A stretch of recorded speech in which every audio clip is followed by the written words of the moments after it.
25 రోజుల సమయం ఇస్తున్నాను. ప్రభుత్వానికి వ్యతిరేకత ఉందని గెలిపించిపోతామనే ధీమాను వదిలేయండి.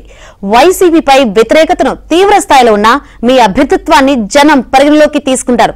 మీరు సరిగా పని చేయకపోతే బీఫామ్ ఇవ్వను.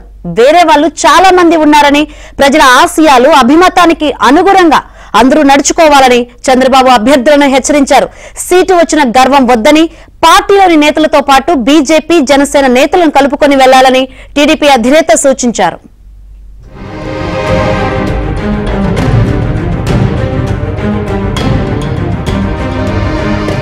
తెలుగుదేశం పార్టీ తరపున రానున్న ఎన్నికల్లో పోటీ చేసే అభ్యర్థులు జనసేన, బీజేపీ నేతలతో కలిపి తెలుగుదేశం ఆధ్వర్యంలో శనివారం విజయవాడలో వర్క్ షాప్ జరిగింది.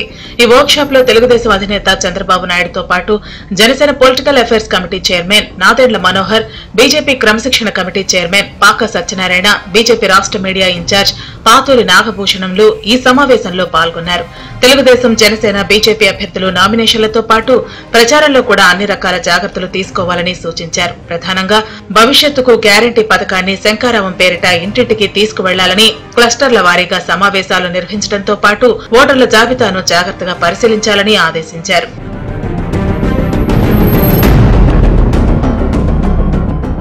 పోలీసులు ఏదైనా చర్యలు తీసుకోవడానికి వచ్చినా లిఖితపూర్వకంగా అడగాల్సిందేనని అభ్యర్థులకు స్పష్టం చేశారు. ప్రతి నియోజకవర్గంలో కంట్రోల్ రూమ్ తో పాటు వార్ రూమ్ ను కూడా ఏర్పాటు చేయాలని, 2 లాయర్లను వెంట పెట్టుకోవాలని కూడా ఆదేశించారు. నామినేషన్లను వేసే సమయంలో అన్ని రకాల సర్టిఫికెట్లు తీసుకోవాలని, నామినేషన్లకు సరిగ్గా 25 రోజుల సమయం ఉందన్నారు. ఏదైనా పేపర్స్ అధికారులు ఇవ్వకపోతే వెంటనే కోర్టుకు వెళ్లి తీసుకోవాలని కూడా సీనియర్ న్యాయవాదులను తీసుకువెళ్లాలని సూచించారు.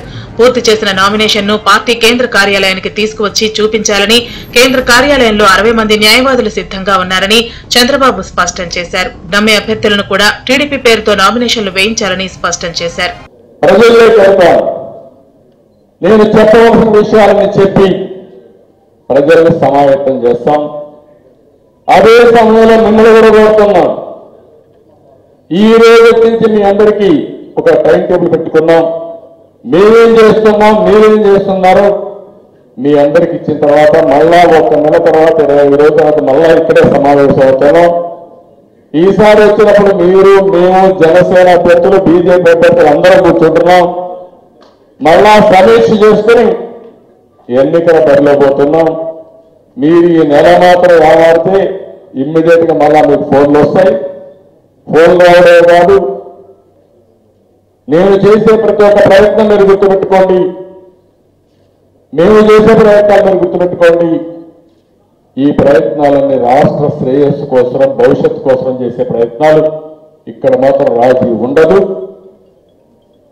ఎన్డీఏ గెలవాలి, ప్రజలు గెలవాలి, రాష్ట్రం నిలబడాలి. దీనికోసం మనం ముందుకు పోవాల్సిన అవసరం ఉంది.